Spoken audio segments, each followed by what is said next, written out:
खालसा वाहिगुरू जी की फतेह। मैं तुहाडी होस्ट नीलम कौर ते मैं TV 84 ਦੇ ਸਾਰੇ ਦਰਸ਼ਕਾਂ ਤੇ ਸਰੋਤਿਆਂ ਦਾ ਨਿੱਘਾ ਸਵਾਗਤ ਕਰਦੀ ਹਾਂ ਪ੍ਰੋਗਰਾਮ ਸੱਚੋ ਸੱਚ ਵਿੱਚ। ਰੋਜ਼ਾਨਾ ਦੀ ਤਰ੍ਹਾਂ ਤੁਹਾਡੇ ਤੇ ਸਾਡੇ ਹਰਮਨ ਪਿਆਰੇ ਡਾਕਟਰ ਅਮਰਜੀਤ ਸਿੰਘ ਮੇਰੇ ਨਾਲ ਬੈਠੇ ਹੋਏ ਨੇ। ਆਓ ਨਾਲ ਮਿਲ ਕੇ ਪ੍ਰੋਗਰਾਮ ਸ਼ੁਰੂ ਕਰਦੇ ਹਾਂ। ਜੀ ਡਾਕਟਰ ਸਾਹਿਬ, ਵੈਲਕਮ ਟੂ ਅਵਰ ਸ਼ੋ।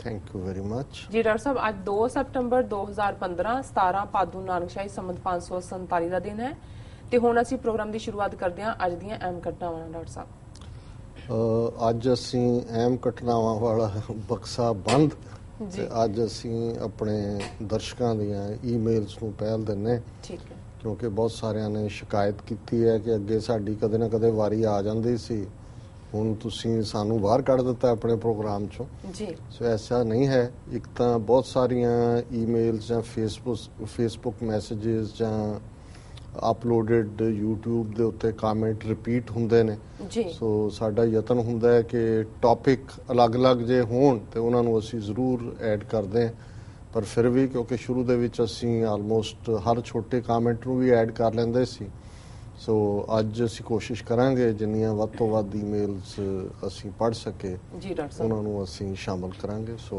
ਜੀ ਜਿੱਦਾਂ ਤੁਹਾਡਾ ਆਰਡਰ। ਜੀ ਡਾਕਟਰ ਸਾਹਿਬ, ਸਾਡੇ ਕੋਲ ਪਹਿਲੀ ਈਮੇਲ ਆਈ ਹੈ ਸੁਖਜਿੰਦਰ ਸਿੰਘ ਜੀ ਦੀ ਨਿਊਜ਼ੀਲੈਂਡ ਤੋਂ। ਇਹ ਲਿਖਦੇ ਹਨ, ਖਾਲਿਸਤਾਨ ਜ਼ਿੰਦਾਬਾਦ, ਖਾਲਿਸਤਾਨ ਜ਼ਿੰਦਾਬਾਦ, ਜ਼ਿੰਦਾਬਾਦ ਜ਼ਿੰਦਾਬਾਦ ਜ਼ਿੰਦਾਬਾਦ ਜ਼ਿੰਦਾਬਾਦ ਜ਼ਿੰਦਾਬਾਦ ਜ਼ਿੰਦਾਬਾਦ। ਜੀ, ਵਾਹਿਗੁਰੂ ਜੀ ਕਾ ਖਾਲਸਾ ਵਾਹਿਗੁਰੂ ਜੀ ਕੀ ਫਤਿਹ।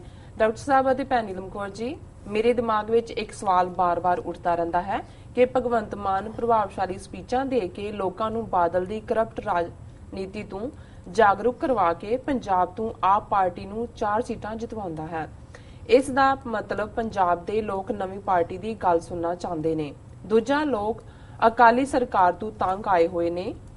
ਇੰਜ ਜਾਪਦਾ ਹੈ ਕਿ ਪੰਜਾਬ 2017 ਵਿੱਚ ਕਿਸੇ ਨਵੀਂ ਪਾਰਟੀ ਦੀ ਝੋਲੀ 'ਚ ਡਿੱਗੇਗਾ ਕਿਉਂਕਿ ਕਾਂਗਰਸ ਆਪਸ ਵਿੱਚ ਦੋ ਫੜ ਹੋਈ ਪਈ ਹੈ ਤੇ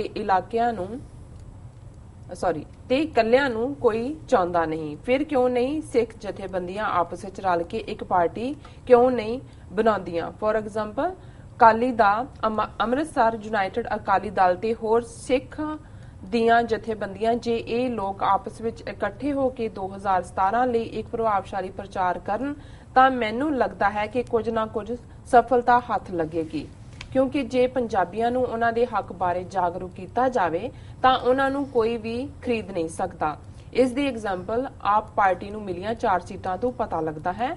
ਜੇ ਬਾਹਰ ਦੇ ਸਿੱਖ ਆਪ ਪਾਰਟੀ ਨੂੰ ਖੁੱਲ੍ਹ ਕੇ ਚੰਦਾ ਦੇ ਸਕਦੇ ਨੇ ਤਾਂ ਇਹਨਾਂ ਨੂੰ ਤਾਂ ਕੋਈ ਕਮੀ ਨਹੀਂ ਆਉਣ ਦੇਣੀ। ਬਾਹਰ ਅਤੇ ਬਾਹਰ ਬੈਠੇ ਸਿੱਖ ਵਿਦਵਾਨ ਇਹਨਾਂ ਨੂੰ ਸਪੀਚਾਂ ਜਾਂ ਹੋਰ ਵਧੀਆ ਸਟ੍ਰੈਟਜੀ ਕੱਢ ਕੇ ਇਹਨਾਂ ਦੀ ਹੈਲਪ ਵੀ ਕਰ ਸਕਦੇ ਨੇ, ਕਿਉਂਕਿ ਇਹੀ ਸੁਨਹਿਰੀ ਮੌਕਾ ਜਾਪਦਾ ਹੈ ਘੱਟ ਤੋਂ ਘੱਟ ਕੁਝ ਸੀਟਾਂ ਸੁਨਹਿਰੀ ਮੌਕਾ ਜਾਪਦਾ ਹੈ ਘੱਟ ਤੋਂ ਘੱਟ ਕੁਝ ਸੀਟਾਂ ਜਿੱਤ ਕੇ ਸਾਡੇ ਅਕਾਲ ਤਖਤ ਸਾਹਿਬ ਨੂੰ ਇਹਨਾਂ ਮਸੰਦਾਂ ਤੋਂ ਆਜ਼ਾਦ ਕਰਵਾ ਲੈਣ।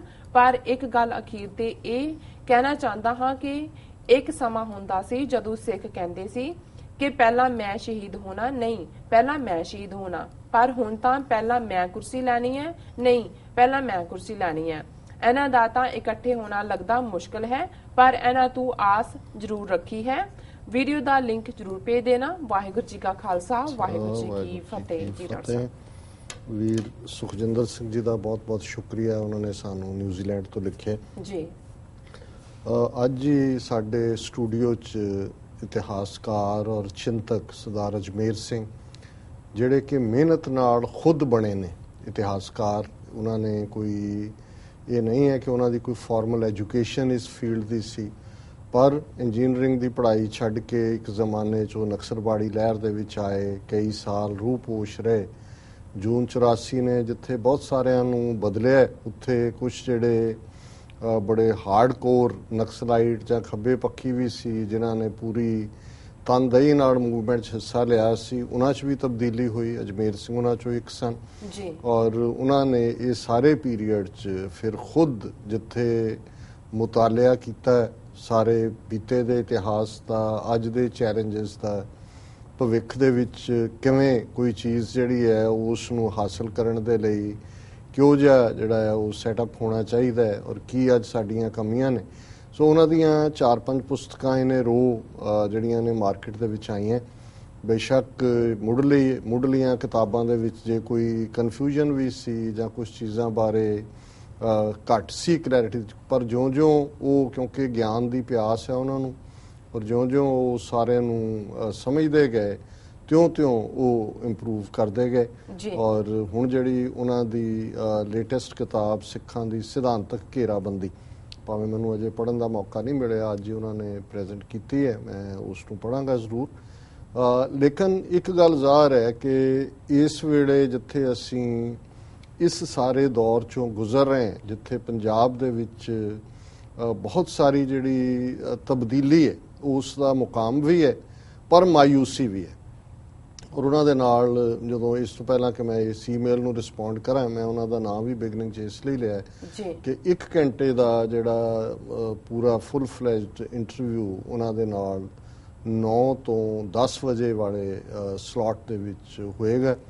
ਪਹਿਲਾਂ ਖਬਰਾਂ ਹੋਣਗੀਆਂ, ਜਿਵੇਂ 9 ਵਜੇ ਦੇ ਸਲੋਟ 'ਚ 10-12 ਮਿੰਟ ਦੀਆਂ ਖਬਰਾਂ ਹੁੰਦੀਆਂ ਨੇ, ਉਸ ਤੋਂ ਬਾਅਦ ਉਹਨਾਂ ਦੇ ਨਾਲ ਇੰਟਰਵਿਊ ਹੋਏਗਾ। ਸੋ ਦਰਸ਼ਕ ਇਸ ਨੂੰ ਦੇਖਣਾ ਨਾ ਭੁੱਲਣ। ਔਰ ਇਸੇ ਹੀ ਜਦੋਂ ਉਹਨਾਂ ਦੇ ਨਾਲ ਇੱਥੇ ਇਸ ਸ਼ੋਅ ਲਈ ਆਉਣ ਤੋਂ ਪਹਿਲਾਂ ਬਾਹਰ ਗੱਲਬਾਤ ਹੋ ਰਹੀ ਸੀ ਤੇ ਉਹਨਾਂ ਨੂੰ ਮੈਂ, ਜਿਵੇਂ ਮੇਰਾ ਹੁੰਦਾ ਹੈ ਇੱਕ ਤਰੀਕਾਕਾਰ ਕਿ ਜੀ ਪੰਜਾਬ ਦੀ ਗਰਾਊਂਡ ਰਿਐਲਿਟੀ ਕੀ ਹੈ ਜੀ, 2017 ਦੀਆਂ ਚੋਣਾਂ 'ਚ ਕੀ ਹੋਏਗਾ, ਆਪਣੀਆਂ ਧਿਰਾਂ ਦਾ ਕੀ ਹਾਲ ਹੈ, ਕਾਮਨ ਸਾਰਾ ਕੀ ਹੈ। ਸੋ ਇੱਕ ਗੱਲ ਉਹਨਾਂ ਨੇ ਜਿਹੜੀ ਕਹੀ, ਉਹਨਾਂ ਨੇ ਕਿਹਾ ਕਿ ਵੀ ਜਦੋਂ ਇੱਕ ਵਾਰ ਕੁਝ ਹੁੰਦੀ ਹੈ ਤਬਦੀਲੀ, ਇੱਕ ਆਸ ਵੱਜਦੀ ਹੈ। ਜਿਵੇਂ 2012 ਦੇ ਵਿੱਚ ਭਾਈ ਬਲਵੰਤ ਸਿੰਘ ਰਾਜੋਆਣਾ ਨੂੰ ਫਾਂਸੀ ਦੇਣ ਲਈ ਜਾਰੀ ਬਲੈਕ ਵਾਰੰਟਸ ਤੋਂ ਬਾਅਦ ਜਿਸ ਤਰੀਕੇ ਦੇ ਨਾਲ ਸਿੱਖ ਕੌਮ ਔਰ ਪੰਜਾਬ ਦੇ ਲੋਕ ਖਲੋਤੇ, ਸਾਰਾ ਪੰਜਾਬ ਕੇਸਰੀ ਰੰਗ 'ਚ ਰੰਗਿਆ ਗਿਆ ਔਰ ਉਹ ਜਿਹੜਾ ਬਹੁਤ ਜ਼ਿਆਦਾ ਉਭਾਰ ਸੀ, ਉਸ ਨੂੰ ਉਹਨਾਂ ਦੇ ਕਹਿਣ ਮੁਤਾਬਕ ਕਿ ਗੁਰਬਖਸ਼ ਸਿੰਘ ਦੇ ਵਰਤ ਨੇ ਜਿਹੜਾ ਉਹ ਥੱਲੇ ਸੁੱਟ ਦਿੱਤਾ। ਔਰ ਕਾਫੀ ਹੱਦ ਤੱਕ ਮੈਂ ਸਮਝਦਾ ਵੀ ਉਹਦੇ 'ਚ ਈਵਨ ਜਿਹੜਾ ਥੋੜਾ ਬਹੁਤ, ਹਾਲਾਂਕਿ ਇਹਦੇ 'ਚ ਕੋਈ ਸ਼ੱਕ, ਔਰ ਉਹਨੇ ਇੱਕ ਗੱਲ ਹੋਰ ਬੜੀ ਕੀਮਤੀ ਕਹੀ ਕਿ ਸਿੱਖਾਂ ਦੇ ਵਿੱਚ ਜਿਹੜਾ ਮਰਨ ਦੇ ਲਈ ਤਿਆਰ ਹੁੰਦਾ ਹੈ, ਮੌਤ ਨੂੰ ਕਲੋਲਾਂ ਕਰਦਾ ਹੈ, ਬੇਬਾਕੀ ਦੇ ਨਾਲ ਚੈਲੰਜ ਕਰਦਾ ਹੈ, ਉਹ ਇਨਸਟੈਂਟ ਹੀਰੋ ਬਣ ਜਾਂਦਾ, ਜਿਵੇਂ ਕਿ ਭਾਈ ਬਲਵੰਤ ਸਿੰਘ ਰਾਜੋਆਣਾ ਬਣੇ। ਔਰ ਉਹਨੇ ਕਿਹਾ ਵੀ ਉਹ ਰੈਪੂਟੇਸ਼ਨ ਅਜੇ ਤੱਕ ਵੀ ਬਹੁਤ ਸਾਰਾ ਉਹ ਕੈਰੀ ਕਰਦੇ ਨੇ। ਪਰ ਜਿਹੜਾ ਇੱਕ ਉਤਸ਼ਾਹ ਦਾ ਇੱਕ ਉਭਾਰ ਸੀ, ਉਹ ਇੱਕ ਤੋਂ ਬਾਅਦ ਦੂਸਰਾ, ਇਹਦੇ ਵਿੱਚ ਕੋਈ ਸ਼ੱਕ ਨਹੀਂ ਹੈ ਕਿ ਪਹਿਲੇ ਉਹਨਾਂ ਦੇ ਵਰਤ ਦੇ ਵੇਲੇ ਜਿਸ ਤਰੀਕੇ ਨਾਲ ਪਹਿਲੀ ਵਾਰ ਸੀ ਕਿ ਪੰਜਾਬ ਦੇ ਕਲਾਕਾਰ ਵੀ ਜਿਹੜੇ ਕਿ ਬੇਸ਼ੱਕ ਸਟੇਜਾਂ ਦੇ ਉੱਤੇ ਹੀ ਜਿਹੜਾ ਉਹਨਾਂ ਦਾ ਕੰਮਕਾਰ ਸੀ, ਪਹਿਲੀ ਵਾਰੀ ਇਹ ਨਜ਼ਰ ਆਇਆ ਕਿ ਇਸ ਕਿਸਮ ਦਾ ਐਕਟਿਵਿਜ਼ਮ, ਕਿਉਂਕਿ ਮੁੱਦਾ ਜਿਹੜਾ ਭਾਈ ਗੁਰਬਖਸ਼ ਸਿੰਘ ਨੇ ਉਠਾਇਆ ਬੰਦੀ ਸਿੱਖਾਂ ਦੀ ਰਿਹਾਈ ਦਾ, ਉਹ ਮੁੱਦਾ ਬੜਾ ਅਹਿਮ ਸੀ। ਸੋ ਉਹਨਾਂ ਨੇ ਵੀ ਸ਼ਮੂਲੀਅਤ ਕੀਤੀ ਔਰ ਬਹੁਤ ਸਾਰੇ ਨੌਜਵਾਨ ਅੰਮ੍ਰਿਤਸਰ ਦੇ ਫਾਰ ਆਫ ਇਲਾਕਿਆਂ ਚੋਂ, ਦੂਸਰੇ ਜ਼ਿਲ੍ਹਿਆਂ ਚੋਂ, ਮੋਹਾਲੀ ਜਿੱਥੇ ਗੁਰਦੁਆਰਾ ਅੰਬ ਸਾਹਿਬ ਦੇ ਬਾਹਰ ਉਹ ਬੈਠੇ ਸੀ, ਉੱਥੇ ਆਣੇ ਸ਼ੁਰੂ ਹੋਏ। ਇੱਕ ਵਾਰ ਜਦੋਂ ਉਹਨਾਂ ਨੇ ਨਿਰਾਸ਼ ਕੀਤਾ, ਉਹਦੇ ਵਿੱਚ ਇਹ ਆ ਗਿਆ ਕਿ ਜੀ ਚਲੋ ਅਕਾਲ ਤਖਤ ਦੇ ਜਥੇਦਾਰ ਆ ਗਏ ਦੂਜੇ, ਪਰ ਜਦੋਂ ਦੂਸਰੀ ਵਾਰ ਹੋਇਆ ਉਹਨੇ ਬਿਲਕੁਲ ਇਸ ਗੱਲ ਨੂੰ ਫਲੈਟ ਕੀਤਾ। ਔਰ ਉਹਨਾਂ ਨੇ ਕਿਹਾ ਵੀ ਇਹ ਵੀ ਇੱਕ ਕਾਰਨ ਹੈ ਕਿ ਬਾਪੂ ਸੂਰਤ ਸਿੰਘ ਹੋਰਾਂ ਦੇ ਬੇਸ਼ੱਕ 7 ਮਹੀਨੇ ਤੋਂ ਜ਼ਿਆਦਾ ਦਾ ਸਮਾਂ ਹੋ ਗਿਆ, ਇਹ ਗੱਲਾਂ ਸਗੋਂ ਲੋਕਾਂ ਦੇ ਵਿੱਚ ਸ਼ੰਕੇ ਵੀ ਪੈਦਾ ਕਰਦੀਆਂ ਨੇ ਔਰ ਸਰਕਾਰ ਦਾ ਮਕਸਦ ਵੀ ਲਮਕਾਣ ਦਾ, ਉਸ ਕ੍ਰੈਡੀਬਿਲਿਟੀ ਨੂੰ ਤੋੜਨੇ।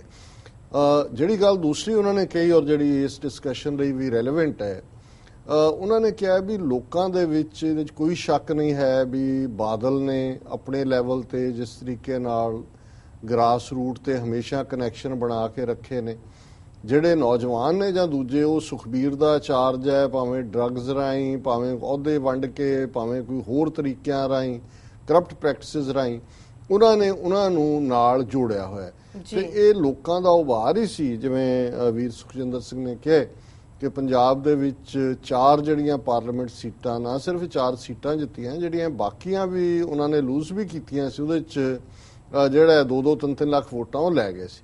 ਉਹਨਾਂ ਨੇ ਕਿਹਾ ਵੀ ਉਸ ਤੋਂ ਵੀ ਨਿਰਾਸ਼ਤਾ ਹੀ ਪੱਲੇ ਪਈ ਜੋ ਵਿਹਾਰ ਇਸ ਵੇਲੇ ਚੱਲ ਰਿਹਾ ਹੈ ਕਿ ਵੀ, ਔਰ ਉਹਨਾਂ ਨੇ ਜਿਹੜੀ ਗੱਲ ਜ਼ਿਆਦਾ ਖਤਰਨਾਕ ਕਹੀ, ਉਹਨਾਂ ਨੇ ਕਿਹਾ ਕਿ ਵੀ ਜੇ ਜਿਸ ਕਿਸਮ ਦਾ ਅੱਜ ਮਾਹੌਲ ਬਣਿਆ, ਕਾਂਗਰਸ ਇਨ ਡਿਸਐਰੇ ਹੈ ਔਰ ਜ਼ਾਹਰ ਹੈ ਵੀ ਕਾਂਗਰਸ ਦੀ ਵੀ ਦੌੜ ਲੱਗੀ ਹੋਈ ਹੈ। ਅਮਰਿੰਦਰ ਸਿੰਘ ਬੈਠਾ ਦਿੱਲੀ ਜਾ ਕੇ, ਕਦੇ ਸੋਨੀਆ ਨੂੰ ਮਿਲ ਲਿਆ, ਕਦੇ ਜਿਹੜਾ ਉਹ ਰਾਹੁਲ ਨੂੰ ਮਿਲ ਲਿਆ, ਬਾਜਵਾ ਵੀ ਗਿਆ ਹੋਇਆ, ਦੂਜਾ ਵੀ ਜੀ ਪ੍ਰਧਾਨ ਬਣਾ ਦਿਓ। ਇਸ ਗੱਲ ਦੀਆਂ ਸੰਭਾਵਨਾਵਾਂ ਨੇ, ਜਿਵੇਂ ਅਸਾਮ ਦੇ ਵਿੱਚ ਇਹਨਾਂ ਦੇ ਬਗਾਵਤ ਹੋਈ ਹੈ ਜਿਹੜੇ ਸੀਨੀਅਰ ਉਹਨਾਂ ਦਾ ਲੀਡਰ 4-5 ਹੋਰ ਨੂੰ ਲੈ ਕੇ ਬੀਜੇਪੀ 'ਚ ਚਲਾ ਗਿਆ। ਇਹ ਗੱਲ ਦੀਆਂ ਰਿਊਮਰਸ ਨੇ ਕਿ ਅਮਰਿੰਦਰ ਸਿੰਘ ਵੀ ਜਿਹੜੀ ਹੈ ਖੇਤਰੀ ਪਾਰਟੀ ਬਣਾ ਸਕਦਾ ਔਰ ਖੇਤਰੀ ਪਾਰਟੀ ਬਣਾ ਕੇ ਚੋਣਾਂ ਦੇ ਵਿੱਚ ਬੀਜੇਪੀ ਦੇ ਨਾਲ ਅਲਾਈਅੰਸ ਕਰ ਸਕਦਾ, ਕਿਉਂਕਿ ਦੋਨਾਂ ਨੇ ਦੇਖਿਆ ਵੀ ਪਿੰਡੂ ਸਿੱਖਾਂ ਨੇ ਜਿੰਨਾ ਮਰਜ਼ੀ ਬੀਜੇਪੀ ਜ਼ੋਰ ਲਾਏ ਸ਼ਾਇਦ ਉਹਨਾਂ ਦੇ ਹੱਕ 'ਚੋਂ ਨਾ ਭੁਗਤਣ, ਤੇ ਸ਼ਹਿਰੀ ਹਿੰਦੂ ਉਹ ਅਮਰਿੰਦਰ ਸਿੰਘ ਨੂੰ ਇੱਕ ਖਤਰਨਾਕ ਸਿੱਖ ਸਮਝਦੇ ਨੇ।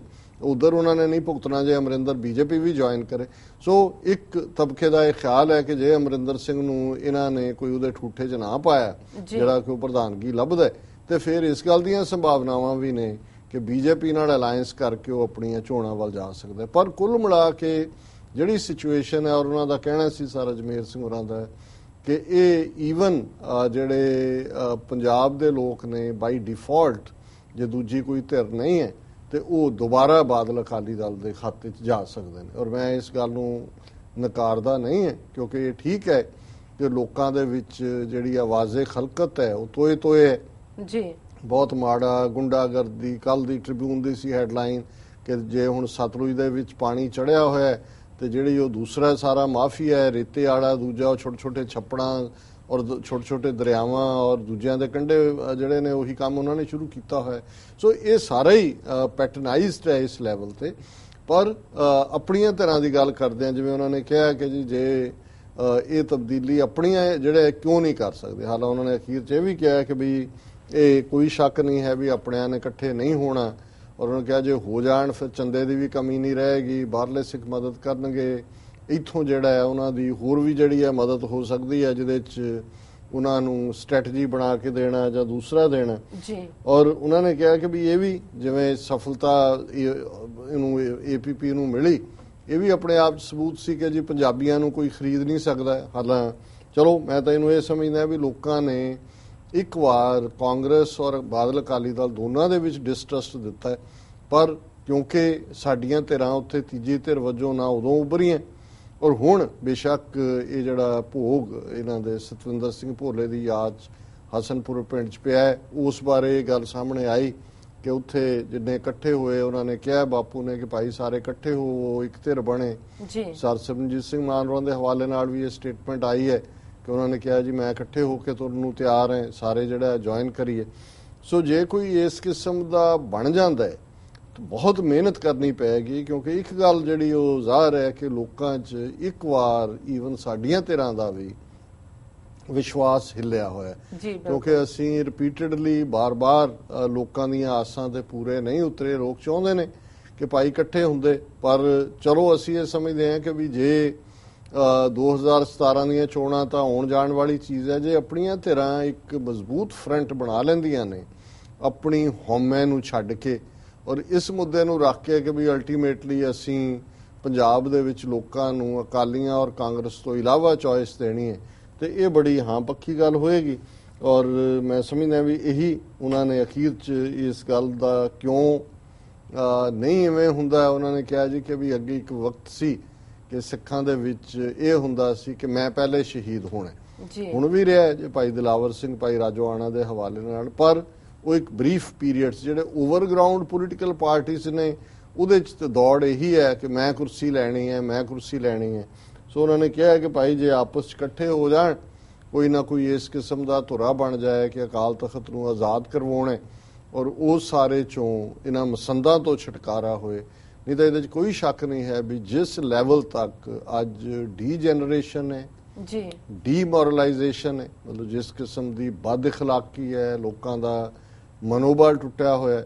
ਔਰ ਮੈਂ ਈਵਨ ਫਿਰ ਖਾਸ ਜਿਹੜੇ ਸਾਡੇ ਉੱਥੇ ਐਕਟਿਵਿਸਟ ਰਹੇ ਕਿਸੇ ਜ਼ਮਾਨੇ 'ਚ ਉਹਨਾਂ ਦਾ ਨਾਂ ਲੈ ਕੇ ਵੀ ਉਹਨਾਂ ਨੂੰ ਪੁੱਛਿਆ ਤੇ ਇਹੀ ਸੀ। ਹਾਲਾਂਕਿ ਉਹ ਚਲੋ ਉੱਥੋਂ ਵਾਲੇ ਹਮੇਸ਼ਾ ਕੋਸ਼ਿਸ਼ ਕਰਦੇ ਨੇ ਹਰ ਇੱਕ ਨੂੰ ਥੋੜਾ ਬਹੁਤ ਜਿਹੜਾ ਕੋਈ ਨਾ ਕੋਈ ਕਵਰ ਦੇਣ ਦਾ, ਪਰ ਮੈਨੂੰ ਇਵੇਂ ਲੱਗਦਾ ਹੈ ਕਿ ਇਹ ਜਿਹੜੀ ਡੀਮੋਰਲਾਈਜੇਸ਼ਨ ਹੈ ਜਿਹਨੂੰ ਅਸੀਂ ਕਹਿੰਦੇ ਹਾਂ ਕਿ ਵੀ ਬਿਲਕੁਲ ਹੌਸਲਾ ਟੁੱਟਣਾ, ਇਹ ਸ਼ਾਇਦ ਲੋਕਾਂ ਦਾ ਨਹੀਂ ਟੁੱਟਿਆ ਹੈ। ਜਿਹੜੇ ਇਸ ਪਾਸੇ ਦੇ ਨੇ ਉਹ ਭਾਵੇਂ ਐਕਟਿਵਿਸਟ ਹੋਣ, ਭਾਵੇਂ ਲਿਖਾਰੀ ਹੋਣ, ਭਾਵੇਂ ਬੁਲਾਰੇ ਹੋਣ, ਭਾਵੇਂ ਦੂਜੇ ਹੋਣ, ਹੌਸਲੇ ਉਹਨਾਂ ਦੇ ਹੀ ਟੁੱਟੇ ਹੋਏ ਨੇ। ਔਰ ਮੈਂ ਇਹ ਗੱਲ ਕਹੀ ਵੀ ਕਿ ਦੇਖੋ ਇਹ ਗੱਲ ਬੜੀ ਸਪਸ਼ਟ ਹੈ, ਔਰ ਮੈਂ ਸਰ ਕਪੂਰ ਸਿੰਘ ਜਿਹੜੇ 20ਵੀਂ ਸਦੀ ਦੇ ਮਹਾਨ ਸਿੱਖ ਸਕਾਲਰ ਹੋਏ ਨੇ ਉਹਨਾਂ ਦੀਆਂ ਇਹ ਲਾਈਨਾਂ ਅਕਸਰ ਕੋਟ ਕਰਦਾ ਜੀ ਕਿ ਹਰ ਸਾਜ਼ ਨੂੰ ਵਜਾਉਣ ਤੋਂ ਪਹਿਲਾਂ ਉਸ ਦੀ ਟਿਊਨਿੰਗ ਕੀਤੀ ਜਾਂਦੀ ਹੈ, ਉਹਨੂੰ ਸੁਰ ਕੀਤਾ ਜਾਂਦਾ ਹੈ। ਇਹੀ ਕਾਰਨ ਹੈ ਕਿ ਜਦੋਂ ਰਾਗੀ ਜਥੇ ਬੈਠਦੇ ਨੇ ਪਹਿਲੇ 5-7 ਮਿੰਟ ਤਾਂ ਢੂੰ ਢੂੰ ਢੂੰ ਢੂੰ ਤਬਲੇ ਵਾਲਾ ਵੀ ਲਾਉਂਦਾ ਹੈ, ਉਹ ਵੀ ਕਰਦਾ, ਜੇ ਕਿਤੇ ਸਰੰਗੀ ਵਾਲਾ ਹੋਵੇ 10 ਮਿੰਟ ਲੱਗਾ ਹੁੰਦਾ ਜੀ। ਲੇਕਿਨ ਉਸਤਾਦ ਸਾਹਿਬ ਦੇ ਮੁਤਾਬਕ ਖਾਲਸਾ ਇੱਕ ਐਸਾ ਸੁਰ, ਐਸਾ ਸਾਜ਼ ਹੈ ਜਿਸ ਦੀ ਟਿਊਨਿੰਗ 10ਵੇਂ ਪਾਤਸ਼ਾਹ ਨੇ ਕੀਤੀ ਹੋਈ ਹੈ। ਇਹਦੀ ਤੁਹਾਨੂੰ ਟਿਊਨਿੰਗ ਕਰਨ ਦੀ ਲੋੜ ਨਹੀਂ ਹੁੰਦੀ ਕਿ ਜੀ ਲੋਕ ਤਿਆਰ ਨਹੀਂ ਨੇ, ਤਿਆਰ ਹੋ ਜਾਣ, ਪਹਿਲਾਂ ਉੱਪਰ ਉੱਠ ਜਾਣ, ਇਖਲਾਕੀ ਹੋ ਜਾਣ, ਫਿਰ ਖਲੋ ਜਾਣ, ਫਿਰ ਬਹਿ ਜਾਣ, ਇਵੇਂ ਨਹੀਂ ਹੁੰਦਾ। ਇਹਦੀ ਟਿਊਨਿੰਗ ਹੋਈ ਹੋਈ ਹੈ। ਸਿਰਫ ਜਿਹਨੇ ਉਂਗਲ ਰੱਖਣੀ ਹੈ, ਉਹ ਭਾਵੇਂ ਬਾਬਾ ਬੰਦਾ ਸਿੰਘ ਬਹਾਦਰ ਹੋਏ, ਉਹ ਭਾਵੇਂ ਸੰਤ ਜਰਨੈਲ ਸਿੰਘ ਖਾਲਸਾ ਪਿੰਡਾਂ ਵਾਲੇ ਹੋਣ, ਜਾਂ ਜੇ 2012 ਦੇ ਦੌਰ 'ਚ ਕੌਮ ਖਲੋਤੀ, ਕਿਉਂਕਿ ਉਸ ਟਿਊਨਿੰਗ ਦੇ ਵਿੱਚ ਇਸ ਸਾਜ਼ ਦੀ ਉਸ ਸੁਰ ਤੇ ਜਿੱਥੇ ਹੱਥ ਰੱਖਣਾ ਹੈ ਉੱਥੇ ਮੌਤ ਦਾ ਭੈ ਨਹੀਂ ਹੋਣਾ ਚਾਹੀਦਾ, ਉੱਥੇ ਆਸ਼ਾ ਬੜਾ ਸਪਸ਼ਟ ਹੋਣਾ ਚਾਹੀਦਾ, ਉੱਥੇ ਜੋ ਤੋ ਪ੍ਰੇਮ ਖੇਲਨ ਕਾ ਚਾਓ, ਸਿਰ ਧਰ ਤਲੀ ਗਲੀ ਮੇਰੀ ਆਓ, ਇਹ ਭਾਵਨਾ ਹੋਣੀ ਚਾਹੀਦੀ।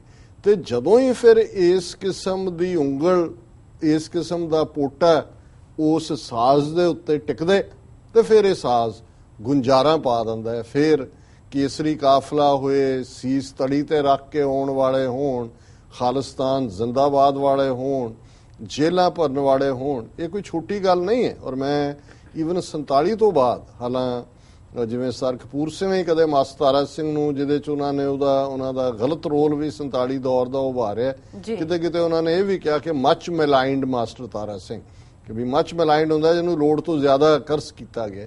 ਪਰ ਮੈਂ ਕਈ ਵਾਰੀ ਦੇਖਦਾ ਵੀ ਜੇ ਸਿੱਖ ਕੌਮ ਦੀ ਕੁਰਬਾਨੀ ਦੀ ਜਾਂ ਖਲੋਣ ਦੀ ਗੱਲ ਦੇਖੀਏ ਤੇ 47 ਦੇ ਵਿੱਚ ਲਗਭਗ 40% ਸਿੱਖ ਜਿਹੜੇ ਨੇ ਉਹ ਅਪਰੂਟ ਹੁੰਦੇ ਨੇ, ਖਾਨਾ ਬਦੋਸ਼ ਬਣ ਜਾਂਦੇ ਨੇ ਜਾਂ ਪਨਾਹਗੀਰ ਬਣ ਜਾਂਦੇ ਨੇ। ਲੱਖ ਤੋਂ ਜ਼ਿਆਦਾ, ਲੱਖ, 2 ਲੱਖ, 3 ਲੱਖ, ਕੋਈ ਫਿਗਰ ਨਹੀਂ ਪਤਾ, ਮਾਰੇ ਜਾਂਦੇ ਨੇ। ਕਿੰਨੀਆਂ ਬੱਚੀਆਂ ਉਧਾਲੀਆਂ ਜਾਂਦੀਆਂ, 3 ਕੱਪੜਿਆਂ ਦੇ ਵਿੱਚ ਉੱਥੋਂ ਕੱਟੇ ਵੱਡੇ ਆਉਂਦੇ ਨੇ। ਤੇ 1950 ਤੱਕ ਪਹੁੰਚਦੇ ਆ, ਜਿੱਥੇ ਕਿਤੇ ਕੋਈ ਜਲੂਸ ਹੁੰਦਾ, ਕੋਈ ਮੋਰਚਾ ਲੱਗਦਾ ਪੰਜਾਬੀ ਸੂਬੇ ਦਾ, ਕੋਈ ਦੂਜਾ ਹੁੰਦਾ, 3-3, 4-4 ਲੱਖ ਦੇ ਇਕੱਠ ਹੁੰਦੇ ਨੇ। 50ਵਿਆਂ ਤੱਕ ਪਹੁੰਚਦੇ ਆ, ਪੰਜਾਬੀ ਸੂਬੇ ਦੇ ਉੱਤੇ ਮੋਰਚੇ ਲੱਗਣੇ ਸ਼ੁਰੂ ਹੋ ਜਾਂਦੇ ਨੇ। ਸੋ ਇਹ ਛੋਟੀ ਗੱਲ ਨਹੀਂ ਹੈ। ਇਹਦਾ ਮਤਲਬ ਇਹ ਹੈ ਵੀ ਇਹ ਕਹਿਣਾ ਕਿ ਜੀ ਨੁਕਸਾਨ ਨੇ, ਲਾਸ ਨੇ, ਸਾਡਾ ਦਿਲ ਤੋੜ ਦਿੱਤਾ, ਉਹ ਲੋਕ ਸ਼ਾਇਦ ਮਰਨ ਲਈ ਤਿਆਰ ਨਹੀਂ, ਕਰੀਅਰਿਸਟ ਹੋ ਗਏ ਲੋਕ, ਆਪਣੇ ਕੈਰੀਅਰ, ਮੁੰਡਿਆਂ ਨੂੰ, ਕੁੜੀਆਂ ਨੂੰ ਡਾਕਟਰ, ਇੰਜੀਨੀਅਰ ਬਣਾਉਣ, ਇਹ ਨਹੀਂ ਗੱਲ ਹੈ। ਮੈਂ ਸਮਝਦਾ ਵੀ ਇਹੀ ਹਾਲ ਜੂਨ 84 ਵੇਲੇ ਦੇਖਣ 'ਚ ਆਇਆ ਕਿ ਜੇ ਸਰਕਾਰ ਇਹ ਸਮਝਦੀ ਸੀ ਕਿ ਜੀ ਇੱਥੇ ਮਾਰ ਦਿੱਤੇ, ਉੱਥੇ ਮਾਰ ਦਿੱਤੇ, ਬਾਕੀਆਂ ਨੂੰ 12,000 ਪਿੰਡਾਂ 'ਚ ਸੋ ਕਾਲਡ ਆਪਰੇਸ਼ਨ ਵੁੱਡਰੋਜ਼ ਦੇ ਥੱਲੇ ਪਿੰਡਾਂ 'ਚੋਂ 14-15 ਸਾਲ ਤੋਂ 30-35 ਸਾਲ ਦੇ ਮੁੰਡੇ, ਉਮਰ ਦੇ ਮੁੰਡੇ ਚੁੱਕ ਕੇ ਲੈ ਗਏ ਕਿ ਜੀ ਗੱਲ ਮੁਕਾ ਦਿੱਤੀ, ਗੱਲ ਮੁੱਕੀ ਤਾਂ ਨਹੀਂ ਹੈ। ਜਿੰਨਾ ਸਗੋਂ ਜ਼ੁਲਮ ਹੋਇਆ ਉਹ ਕਿਵੇਂ, ਫਿਰ ਜੇ ਚੁੱਪ ਕਰ ਜਾਂਦੇ ਜਾਂ ਉਸ ਦੇ ਨਾਲ ਹੀ ਡਰੇ ਹੁੰਦੇ ਤੇ ਫਿਰ 84 ਤੋਂ ਲੈ ਕੇ 95 ਤੱਕ ਲਹਿਰ ਕਿਹਨੇ ਚਲਾਈ ਹੈ? ਜੀ ਬਿਲਕੁਲ। ਫਿਰ ਉਹ ਕਿੱਥੋਂ ਆ ਗਏ ਨੌਜਵਾਨ, ਜਾਂ ਕਿੱਥੋਂ ਉਹ ਬਹਾਦਰ ਮੁਟਿਆਰਾਂ ਵੀ, ਜਿਨ੍ਹਾਂ ਨੇ ਬਹੁਤ ਜਦੋਂ ਆਪਣੇ ਜੀਵਨ ਸਾਥੀ ਵੀ ਚੁਣੇ, ਉਹਨਾਂ ਦੇ ਲਈ ਜੁਝਾਰੂ ਚੁਆਇਸ ਸੀ। ਇਹ ਵੱਖਰੀ ਗੱਲ ਹੈ, ਬਾਅਦ ਸਰਕਾਰ ਨੇ ਉਹਨਾਂ ਨੂੰ ਬਦਨਾਮ ਕਰਨ ਦੇ ਲਈ ਕਈ ਕੁਛ ਉਹਨਾਂ ਦੇ ਨਾਲ ਕਹਾਣੀਆਂ ਜੋੜ ਦਿੱਤੀਆਂ। ਪਰ ਇਹ ਇੱਕ ਨਾਇਕ ਦੀ ਗੱਲ ਹੁੰਦੀ ਹੈ ਜਦੋਂ ਅਸੀਂ ਬੇਸ਼ੱਕ ਇਸਤਰੀ ਮਰਦ ਬਰਾਬਰ ਦੇ ਹੱਕਾਂ ਦੀ ਗੱਲ ਕਰਦੇ ਹਾਂ, ਆਫ ਕੋਰਸ, ਬਟ ਸਟਿਲ ਦੋਨਾਂ ਦੀ ਮਾਨਸਿਕਤਾ ਦੇ ਵਿੱਚ ਇੱਕ ਫਰਕ ਹੈ। ਔਰ ਉਹ ਫਰਕ ਇਹੀ ਹੈ ਕਿ ਜੇ ਕੋਈ ਗੱਭਰੂ ਆਪਣਾ ਜੀਵਨ ਸਾਥਣ ਚਾਹੁੰਦਾ ਹੈ ਤੇ ਉਸ ਦੇ ਲਈ ਸੇਵਾ ਵੀ ਹੁੰਦੀ ਹੈ, ਆਫ ਕੋਰਸ ਖੂਬਸੂਰਤੀ ਵੀ ਉਹਦਾ ਇੱਕ ਹਿੱਸਾ ਹੁੰਦਾ ਹੈ, ਬਾਕੀ ਪਾਰਟ ਵੀ ਹੁੰਦਾ ਹੈ, ਸਹਿਜ ਵੀ ਹੁੰਦਾ ਹੈ। ਔਰ ਬੀਬੀਆਂ ਦੇ ਐਂਗਲ ਤੋਂ ਜ਼ਾਹਰ ਹੈ ਹਮੇਸ਼ਾ ਉਹਨਾਂ ਦੇ ਲਈ ਉਹਨਾਂ ਦਾ ਨਾਇਕ ਇੱਕ ਬਹਾਦਰ ਹੈ, ਇੱਕ ਬੇਖੌਫ ਹੈ, ਇੱਕ ਚੈਲੰਜ ਕਰਨ ਵਾਲਾ ਹੈ। ਉਹ ਕੋਈ ਕਾਵਰਡ ਨੂੰ ਪਸੰਦ ਨਹੀਂ ਕਰਦੀਆਂ।